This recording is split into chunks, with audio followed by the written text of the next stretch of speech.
നേരെയാക്കാൻ വേണ്ടി തെളിവുണ്ടാക്കുക. മംഗലാപുരത്ത് ഒരു തോക്ക സഖാഫി എന്ന് പറഞ്ഞ ഒരാളുണ്ടായിരുന്നു.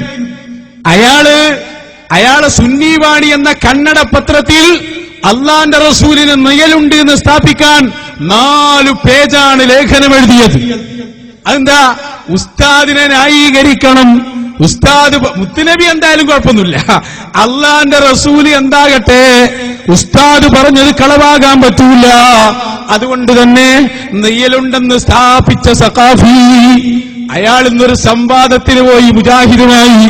ഓ പ്രിയപ്പെട്ട സഖാഫി, അള്ളാന്റെ റസൂലിന്റെ നൂറാനിയത്തിനെ നിഷേധിച്ച നിങ്ങൾക്ക് ഇസ്തിഗാസയിൽ സംവാദം നടത്താനുള്ള അവകാശം നഷ്ടപ്പെട്ടിട്ടുണ്ട്. കാരണം മുത്തുനബി സഹായിക്കുന്നത് ആ നൂറാനിയത്ത് കൊണ്ടാണ്. അതുകൊണ്ട് തന്നെ സംവാദമെന്ന് പറഞ്ഞാൽ അത് ഔലിയാക്കളെ മദത് വേണം, മുത്തുനബിയുടെ നോട്ടം വേണം.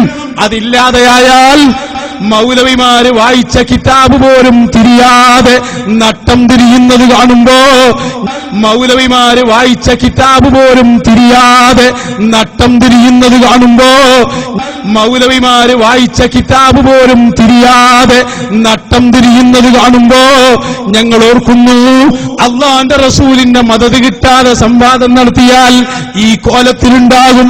കിതാബ് അറിയുന്നില്ല, എന്ത് പറയണമെന്നറിയുന്നില്ല, കിടന്നുയലുകയാണ്.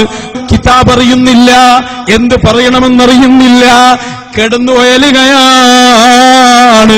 കിതാബ് അറിയുന്നില്ല, എന്ത് പറയണമെന്നറിയുന്നില്ല, കിടന്നുയലുകയാണ്.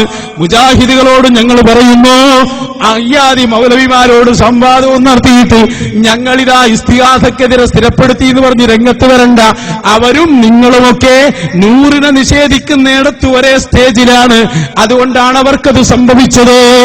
അവർക്കറിയില്ല എന്താ ദീന്, അവർക്കറിയില്ല എന്താ ദീന്, അവർക്കറിയില്ല എന്താ ദീന്.